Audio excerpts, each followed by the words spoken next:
Hello बच्चों, चलिए प्रश्न पढ़ते हैं। तो प्रश्न में दिया गया है, आनुवंशिक इंजीनियरिंग में एंटीबायोटिक्स का उपयोग किस लिए प्रयोग किया जाता है। तो हमारे पास विकल्प हैं, वर्ण योग्य चिन्हकों के रूप में, स्वस्थ संवाहकों को चुनने में, ऐसे अनुक्रमणों के रूप में जहां से प्रतिकृत्यन प्रारंभ होता है, या फिर संवर्तों को संक्रमण रहित बनाए रखना। तो इस प्रश्न की मुख्य अवधारणा के बारे में हम जान लेते हैं। तो यहाँ लिखते हैं मुख्य अवधारणा। मुख्य अवधारणा है इस प्रश्न की हमारे पास क्लोनिंग संवाहक। तो लिखते हैं क्लोनिंग संवाहक। क्लोनिंग संवाहक ऐसे डीएनए अणु होते हैं, तो हम यहाँ लिख सकते हैं ये होते हैं ऐसे डीएनए अणु, ऐसे डीएनए अणु जिनके साथ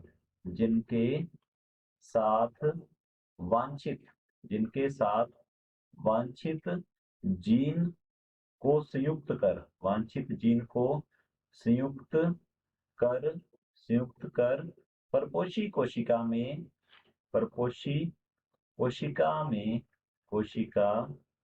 में प्रवेश करवाया जा सकता है में प्रवेश करवाया जा सकता है।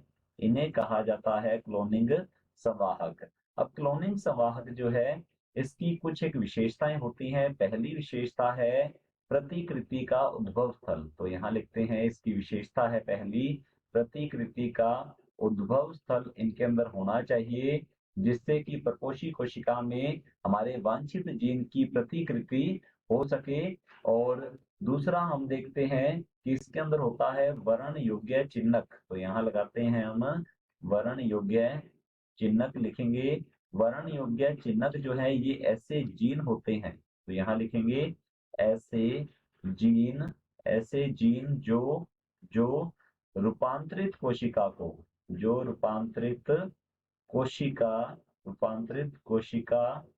को अरूपांतरित तो यहाँ लिखते हैं अरूपांतरित कोशिका से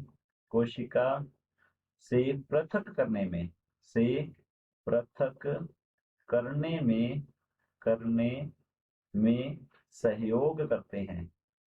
में सहयोग करते हैं।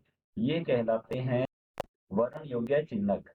और वर्ण योग्य चिन्हक के रूप में जो जीन कार्य करते हैं वे होते हैं प्रतिजैविक प्रतिरोधी जीन। तो यहाँ लिखेंगे प्रतिजैविक प्रतिरोधी जीन होते हैं।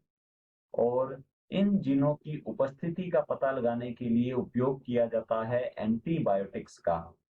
और तीसरी इसकी जो विशेषता होती है, यहाँ पर हम लिख सकते हैं, तीसरी विशेषता है क्लोनिंग स्थल। क्लोनिंग स्थल ये ऐसा स्थल होता है संवाहक में जहां पर हम हमारा वांछित जीन जोड़ते हैं।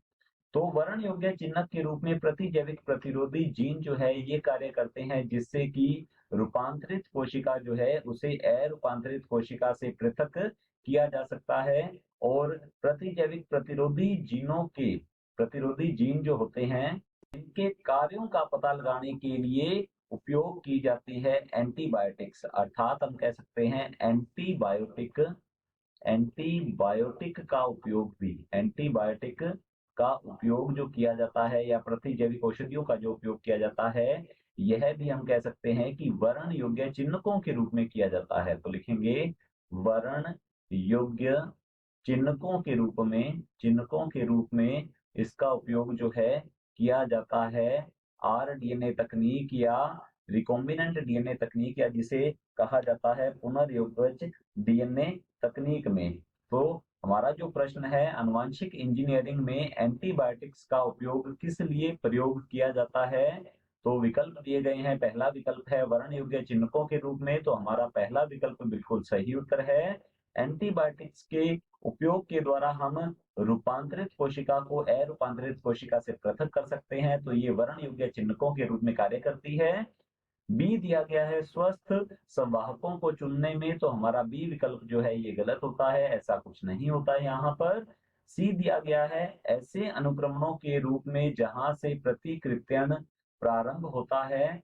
तो इसे ओरी स्थल कहते हैं। तो हमारा सी जो विकल्प है ये भी गलत होगा। ओरी स्थल जो है यह डीएनए का ही भाग होता है, विशेष क्षार अनुक्रम होता है जहां से प्रतिकृति का आरंभ होता है। डी दिया गया है संवर्धों को संक्रमण रहित बनाए रखना, तो हमारा डी विकल्प जो है ये भी गलत होगा। विकल्प ए बिल्कुल सही उत्तर है। आशा करता हूं आपको समझ में आया होगा। धन्यवाद।